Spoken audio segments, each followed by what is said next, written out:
கபருக்கு மேல எந்த அடையாளமும் வைக்க கூடாது, மரங்கள் நாட்டுறாங்க. இதை பொறுத்த வகையில இஸ்லாமிய அறிஞர்களுக்கு மத்தியில அதுல ஒரு கருத்து வேற்றுமை இருக்கத்தான் செய்து இல்லாமல் இல்லை. காரணம் என்னண்டா, ரசூலுல்லாஹ் ஸல்லல்லாஹு அலைஹி வஸல்லம் அவங்க ஒரு கபருக்கு பக்கத்தால போற நேரம் அந்த இடத்துல இறங்கினாங்க. அல்லாஹ்வுடைய தூதர் இறங்கி சொன்னாங்க, நல்ல ஹதீஸ்ல வாசகத்தை விளங்குங்க, இந்த கபரில் உள்ளவர்கள், இந்த ரெண்டு கபரில் உள்ளவர்களும் தண்டிக்கப்படுகிறார்கள். என்ன சொன்னாங்க? தண்டிக்கப்படுகிறார்கள். தண்டிக்கப்படுற காட்சி விளங்கின நபி சும்மா போக இயலாது. அதுக்கு என்ன தெரியுமா பண்ணினாங்க? ஈத்தம்பழ பாலை ஒன்று எடுத்து, ஈத்தம்பழ மட்டை அதொன்று எடுத்து ரெண்டா கிழிச்சு ரெண்டு கபருக்கு மேலையும் நாட்டல்ல வச்சாங்க. வச்சுட்டு என்ன தெரியுமா சொன்னாங்க? இது காயும் வரையில் இவர்களுடைய தண்டனை போக்கப்படலாம் சொல்லிட்டு ரசூலா போயிட்டாங்க.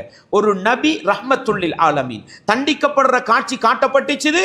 எனவே தண்டிக்கப்படுற நேரத்தில் ஒரு நபி இரக்கம் இல்லாம போகல, ஏன்னா அவர் ரஹ்மத்துல்லில் ஆலமீன். எனவே அவங்களோட கடமைக்கு அந்த இடத்துல இருந்து போகும் வரைக்கும் தண்டனை இல்லாம இருக்கிறதுக்கு ஒரு வழியை பார்த்துட்டு போயிட்டாங்க. இந்த ஹதீஸை வைத்துக்கொண்டு கபருக்கு மேல மரங்கள் நாட்டுறண்டு இன்னைக்கு மையவாடிகளை பூந்தோட்டங்களாக ஆக்கி வச்சிருக்கிறாங்க. மையவாடிகள் என்பது பூந்தோட்டங்கள் அல்ல.